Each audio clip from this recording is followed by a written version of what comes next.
guys, and welcome back to my channel, Let Her Create, where I share with you tips and tricks on my creative journey and also share some tips and tricks with apps that I've learned to work with along the way, as well as other design software.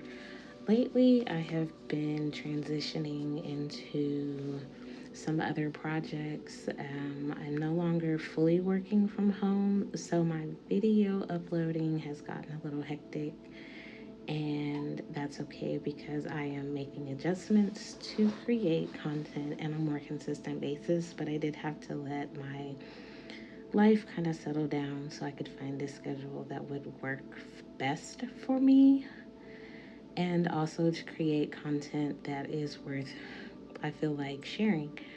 And out of all of the tutorials I've posted lately, or when I first started, it was about Affinity Designer, and I still do have tips from working with that. But someone did ask me about working with Procreate, so I wanted to create a video really quickly about some of the uses that I have for Procreate. Now, I'll be honest and say that this is not my go-to, just because I find working with vectors a lot easier. They're very scalable to small sizes as well as larger sizes, whereas Procreate, it works with raster images, kind of like Photoshop. And once you reduce the size of the image, it's pretty much done. So one tip I want to add is to always make sure you're working at least 300 dpi, especially if you know there's a possibility that you may print this or export it for something else. It's also good to know kind of the color mode that you plan on working in. That way you can set up your document appropriately, and you're kind of not scrambling and worrying about what you have to do or to recreate it again. So one of the things that I like to do with Procreate is to make backgrounds for stickers and things like that. So, and I also like to create clipping masks. As you can see, I have the word beauty, and I have summer fresh, and that was from a tutorial I was actually recording and realized the sound wasn't on, so it didn't go very well. And then I have this that I had started as well for my summer sticker set that I was thinking about working on. So let's start there. So I'm just gonna click the plus sign, and I'm gonna start with a new document. Now my screen size, it's gonna come in pixels, and you can change that if you want. You would hit the new canvas button and then change it to inches. So I'm gonna go with minimum.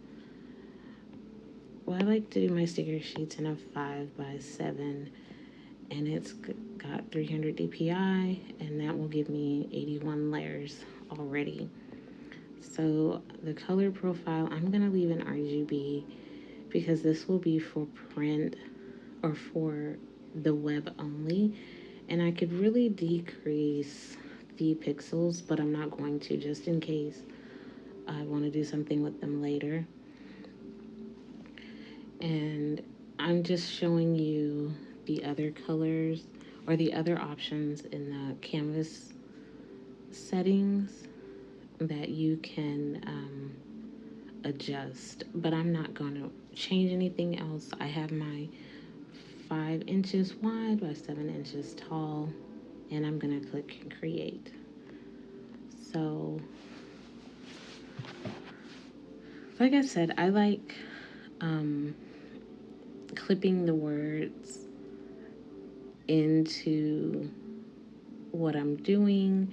I also use Procreate to make mock-ups really quickly and to kind of quickly edit my photos if need be. So I'm going to show you how to clip a word to a photo.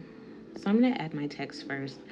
And this technique really works best with a very large font as opposed to one that doesn't have a lot of real estate as far, as far as size of the letters and things like that. Impact is a good font, but I feel it's a little played out, so I'm not going to choose that one. And instead, I'm going to go for Lemon Milk. So now I'm going to edit my text, and since it's summertime, yep, ER, and that is the font that I'm going to use.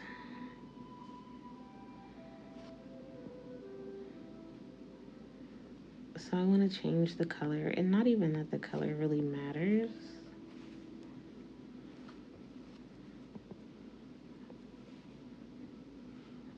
There. Just had to make sure it was appropriately clicked. And there we go. I like that color. Not that it matters. Like I said, it's not going to stay. So I'm now going to insert a file.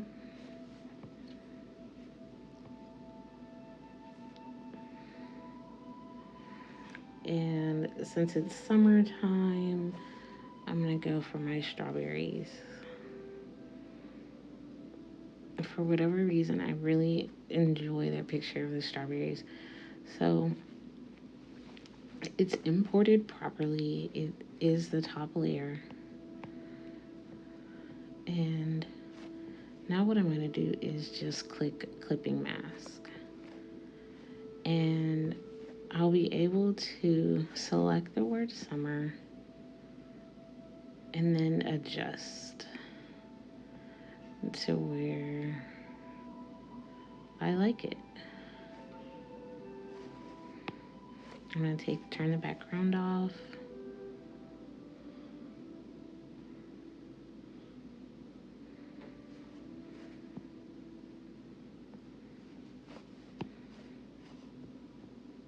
I'm going to change my font again. I want to see what other fonts that I have that may work. Let's go for Mom Cake and then bold. And voila. You can see how I'm adjusting the text, but not the words themselves. So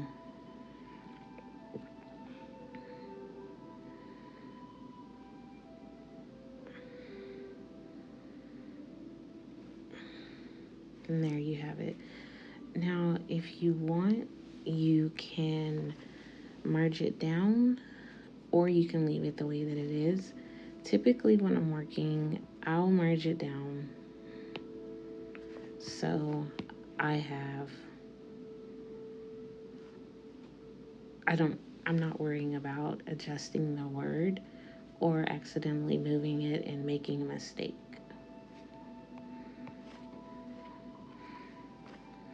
I'm going to change the background.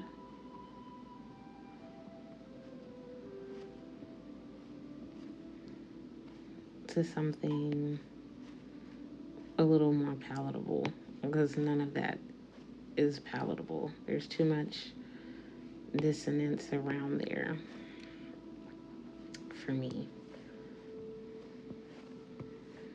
For the time being, I'll leave it. It's just a tutorial. In fact, I may just turn it off. So that's number one, working with your clipping mask. And tip number two is learning to put all of your individual colors on separate layers. So that was one of the harder things for me to remember when working with this program, simply because I was kind of spoiled to how Affinity operated, in that everything, as soon as you make it, comes on its own layer. So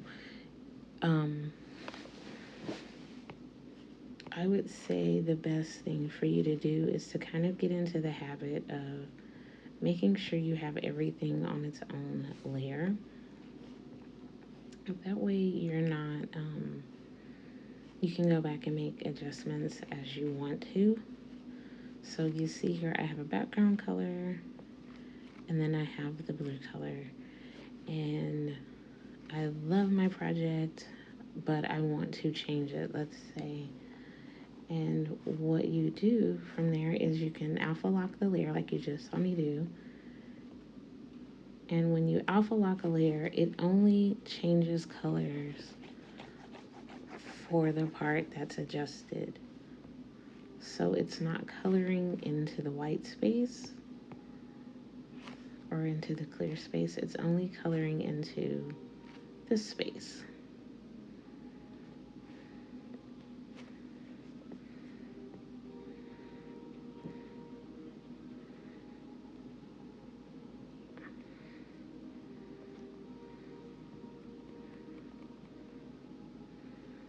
And there you have it.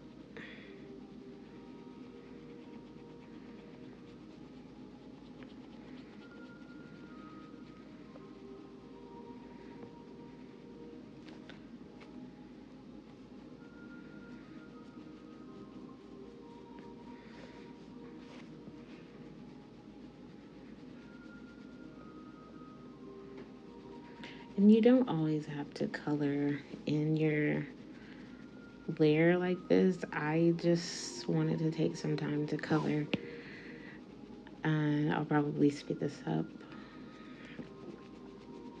because it looks quite cumbersome.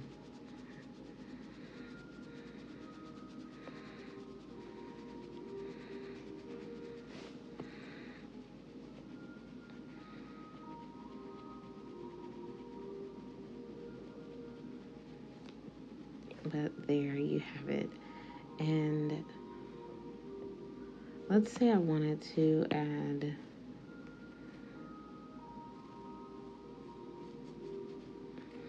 yellow or orange streaks in here.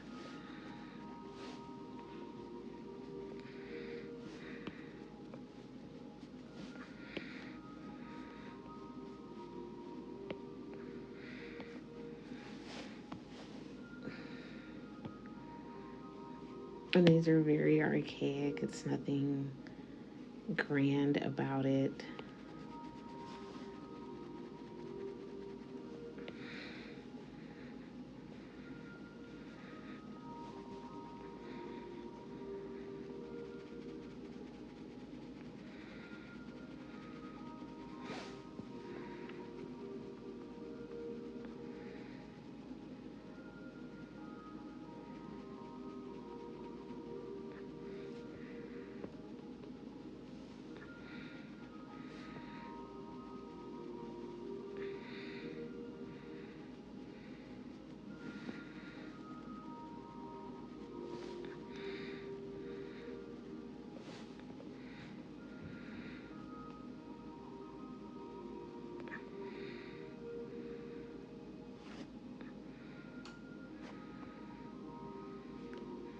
And see how that looks. But that's okay. Let's say I want to change the layer, color, and I can do so without it affecting the other elements. And I still have the original from when I started. So there you have it. Just a couple of quick tips on working with Procreate. Whatever questions you have, I look forward to you dropping them in the Q&A in the comment section at the bottom. That way I can address those. I plan on making more in-depth tutorials about drawing and starting from scratch with different things, but I'm working on just having it be the content that is worthy of sharing. If you like this video, give it a thumbs up. If you like the content on my channel, hit that subscription button and subscribe. That way you stay abreast when I post new videos. And I look forward to posting again. Thanks. Bye-bye.